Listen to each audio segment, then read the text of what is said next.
1990년대에서 2000년대 초반만 하더라도 한국 문화를 동경하는 일본인들은 거의 없었습니다.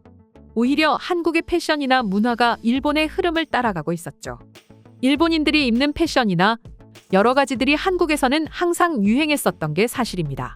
하지만 이는 부끄러운 사실이 아니라 그만큼 당시 일본은 미국과 견주는 선진국이었고 세계 문화를 장악하고 있었죠.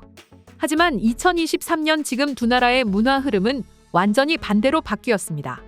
한국인들은 일본 문화에 거의 관심을 가지지 않고 있지만 그동안 한국 문화를 쳐다도 보지 않던 일본인들은 이제 한국 문화에 대한 동경을 뛰어넘어 속된 말로 환장하는 수준에 이르렀죠. 또한 세계 주류 문화는 이제 한류가 되어버리기도 했습니다. 그럼 도대체 일본인들의 한국 문화 동경은 어느 정도일까요? 며칠 전 일본 커뮤니티에 올라온 한국 아이돌이 되고 싶어 평생을 바친 나카무라 나나 씨의 사연을 들어보면 쉽게 확인할 수 있습니다. 나도 한국 아이돌이 될 가능성이 1%도 안 된다는 걸 알고 있어. 하지만 그럼에도 포기할 수 없어. 그 이유는 내가 한국에서 활동하는 아이돌을 꿈꾸고 있다는 것 자체가 행복하거든.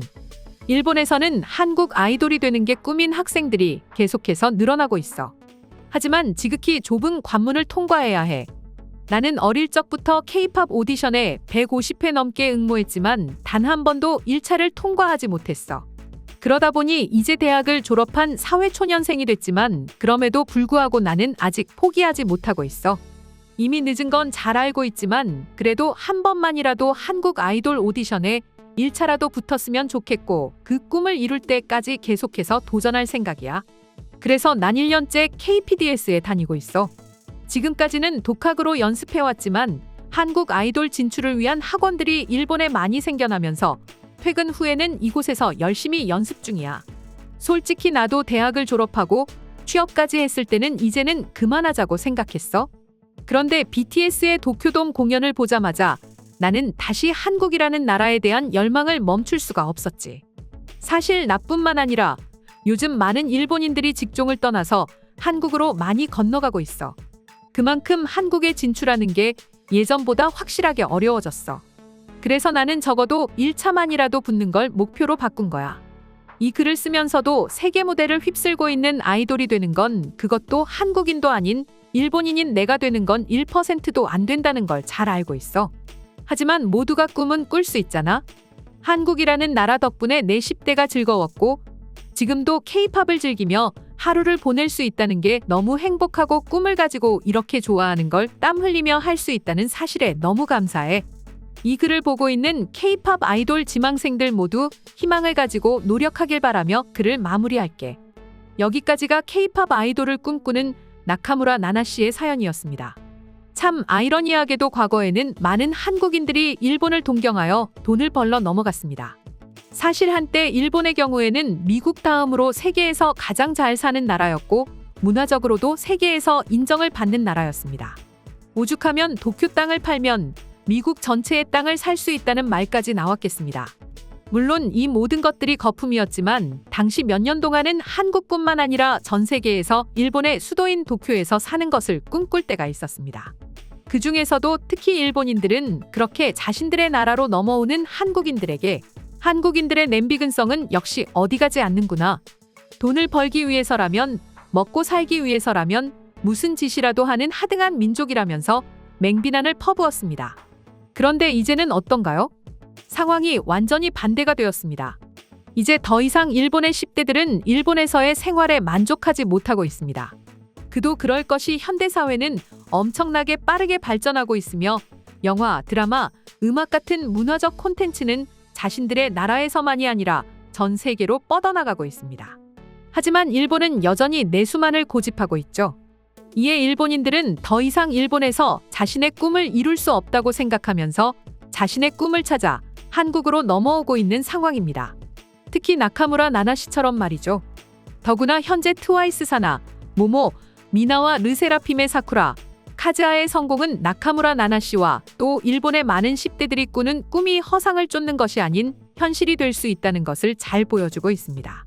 사실 일본인뿐만 아니라 블랙핑크 리사의 경우에도 수많은 외국 청소년들이 K-팝 아이돌에 대한 꿈을 가질 수 있도록 하는데 엄청난 영향을 끼쳤습니다. 그렇다 보니 요코하마에 있는 한 댄스 학원은 K-팝 아티스트를 꿈꾸는 수많은 일본의 젊은 친구들로 매일 붐빈다고 합니다. 또한 이곳에서는 K-팝 댄스뿐만 아니라 전문적인 보컬 과정까지 수업하고 아예 한국어 수업까지 진행하는데요.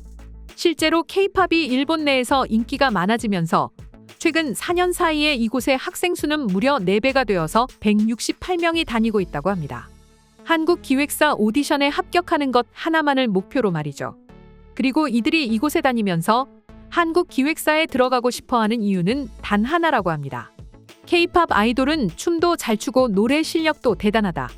그래서 일본을 비롯해 전 세계 모두에게 동경의 존재가 되고 있는데 자신도 그렇게 되고 싶어서라고 합니다.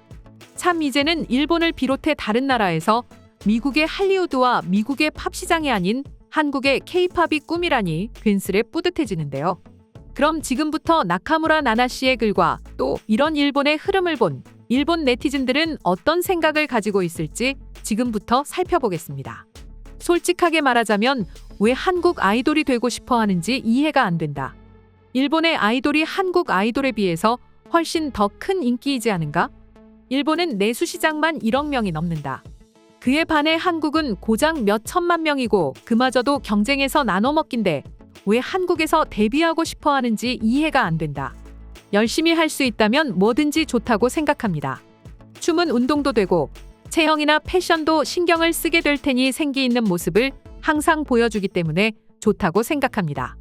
일을 하면서도 아티스트에 대한 꿈을 쫓고 있다니 멋진 활력이고 많은 일본인들이 배웠으면 좋겠어요. 이 글을 보고 난 당신을 응원하고 싶어졌습니다. 뭐든지 열심히 하시기 바랍니다. 그렇다면 K-팝이 아닌 다른 곳에서 오퍼가 올지도 모르잖아요. 하지만 가능성은 제로라고 생각한다. 설령 1%의 확률이 있다고 해도 1%밖에 안 되는 사람을 잡을 사무소는 없다고 생각하는데 말이야. 보통 K-팝 아이돌을 목표로 한다면 타고난 골격이 중요하다고들 하던데요. 그럼 알맞지 않은 골격은 어떤 골격을 말하는 걸까요? 얼굴이 크다던가 하는 타고난 것이 있으니 아무리 노력해도 무리라는 사람들도 있습니다. 예로 카즈아는 한방의 하이브 오디션에 합격했고 고작 반년 만에 데뷔했습니다. 카즈아처럼 비주얼, 댄스, 나이 등 모든 것을 타고난 아이와 그렇지 않은 아이는 노력으론 넘을 수 없는 벽이 있다고 생각해요. 나도 그렇게 생각해. 노력한다고 해서 다 보상받는 건 아니니까 말이야. K-팝을 좋아하고 동경하는 건 자유이지만 다른 일로 K-팝에 종사하는 편이 좋다고 생각해. 그런 현실을 잘 알지만 후회하고 싶지 않아서 노력한다면 남이 참견할 일이 아니다. 자기 한계는 자신밖에 정할 수 없으니까 말이야. 이제는 댄스와 오디션이 루틴화되어서 실질적으로 취미의 영역이 되어 있는 게 아닐까요? 그리고 본인도 잘 알고 있지 않을까요? 프로듀스 재팬을 보면 이런 사람들이 많다는 것을 느낀다. 첫인상부터 무리인데 하고 생각하게 되는 사람들이 많아. 일본 아이돌을 목표로 하면 되지 않을까? 한국은 키와 다리 길이만이 아니라 외모도 중요하니까. 그건 요즘 일본도 한국과 마찬가지야. 키, 다리 길이, 외모 등의 요소가 중요한 건 전 세계 어딜 가더라도 똑같아요. 이상 속닥속닥이었습니다. 영상이 재밌으셨다면 구독, 좋아요, 알림 설정 한 번씩 부탁드리겠습니다. 시청해주셔서 감사합니다.